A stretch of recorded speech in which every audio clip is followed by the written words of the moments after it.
大家好，歡迎收睇香港信樂堂嘅頻道，記得訂閱我哋嘅頻道啦，咁你就可以第一時間知道最新嘅社福資訊啦。多謝大家嘅支持。今日會同大家介紹一啲慢性阻塞性肺病嘅資訊同埋服務。香港哮喘會同港大合作研究指出，過去3年間有超過1萬名慢性阻塞性肺病嘅患者因為急性發作而入院，涉及嘅醫療開支高達12億。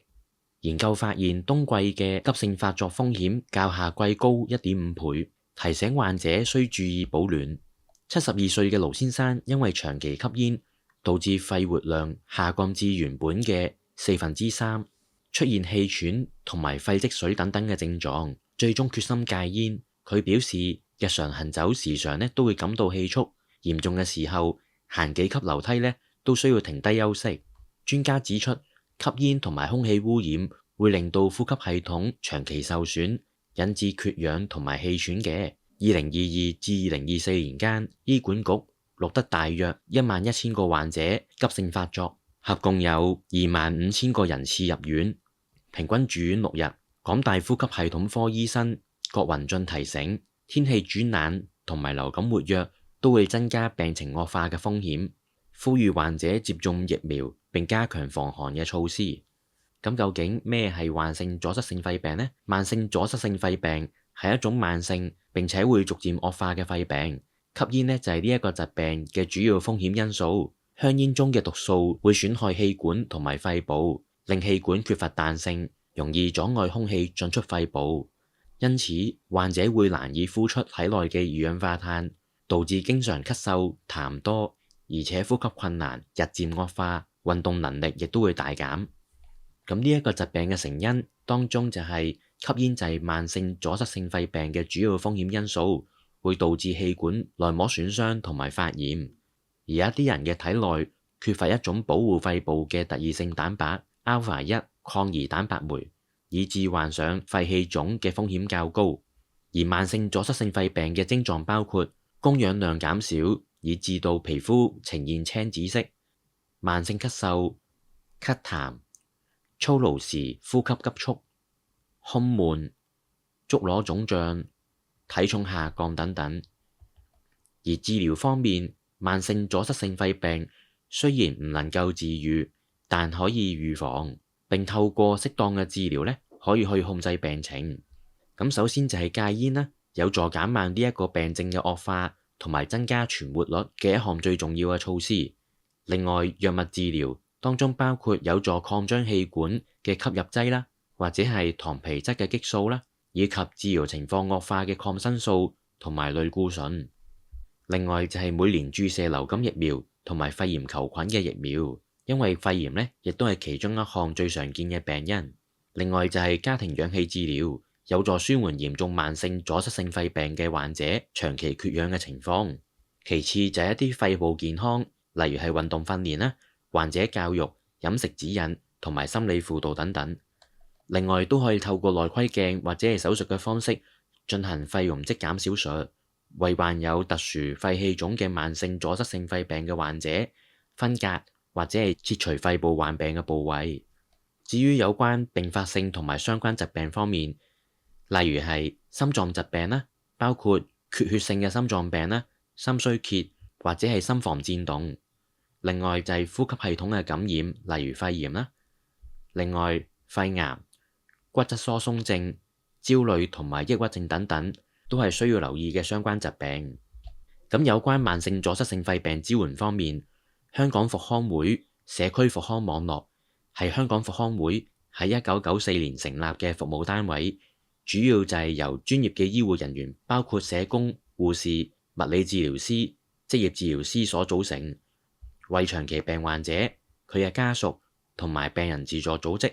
提供優質嘅社區復康服務以及支援服務，令到病人同埋家屬能夠積極地面對疾病帶來嘅挑戰，推動自助同埋互助嘅精神。喺復康過程當中，同醫護人員並肩參與，達至提升病人生活質素同埋建立一個融洽嘅社會。慢性阻塞性肺病至今雖然冇辦法根治，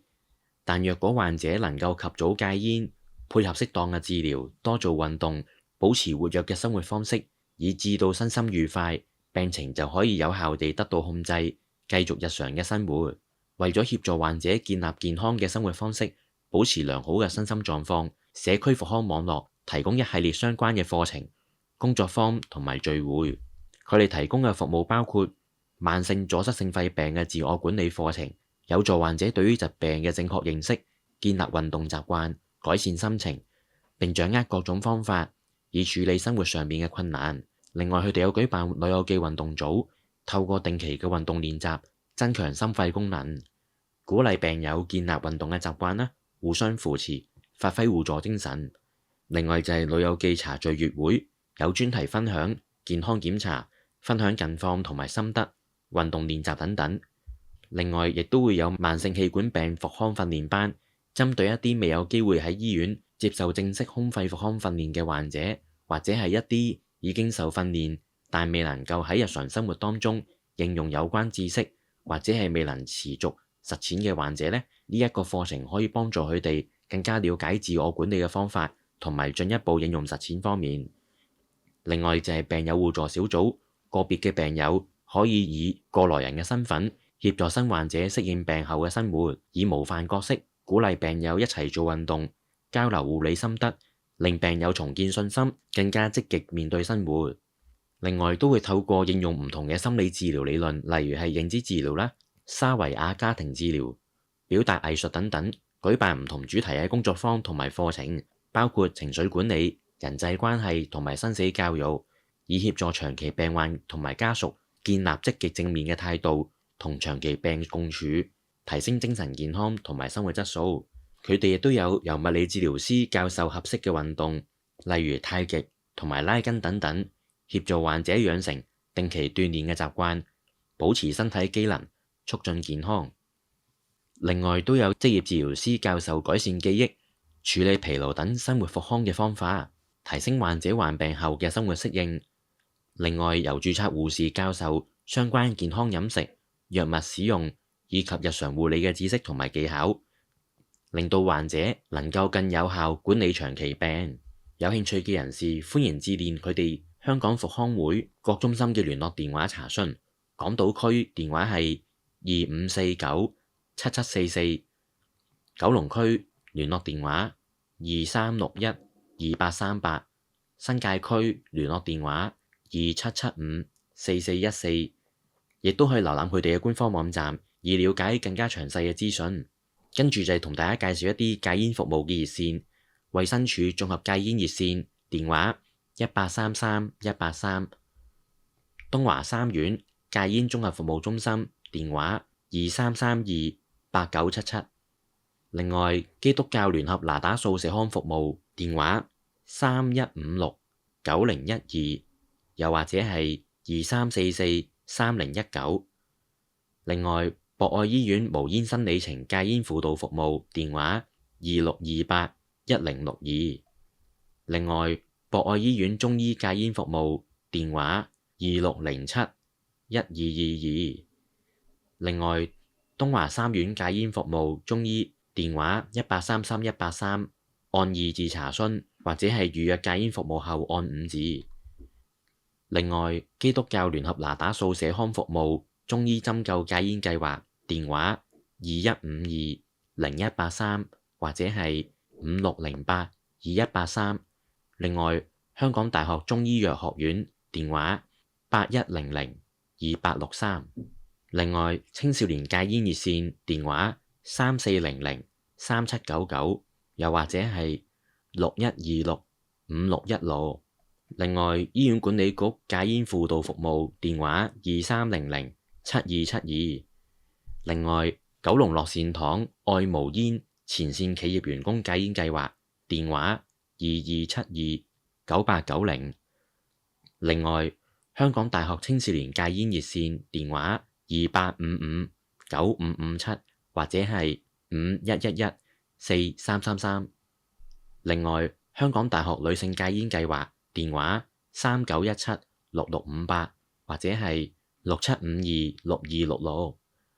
另外，黃大仙地區康健中心戒煙輔導服務電話36119669，最後都同大家介紹一啲常見嘅熱線服務，當中包括照顧者支援專線182-183、情緒通精神健康支援熱線18111，最後就係社署熱線23432255。最後記得留言、讚好、分享我哋嘅 YouTube 頻道啊！如果你或者你身邊嘅長者有需要嘅話，唔好猶豫啦，快啲聯絡我哋啦，等我哋一齊改善長者嘅居住環境啊！如果你有任何意見或者建議，都歡迎喺下邊留言，或者直接聯絡我哋。多謝你嘅收睇同埋支持，下次見。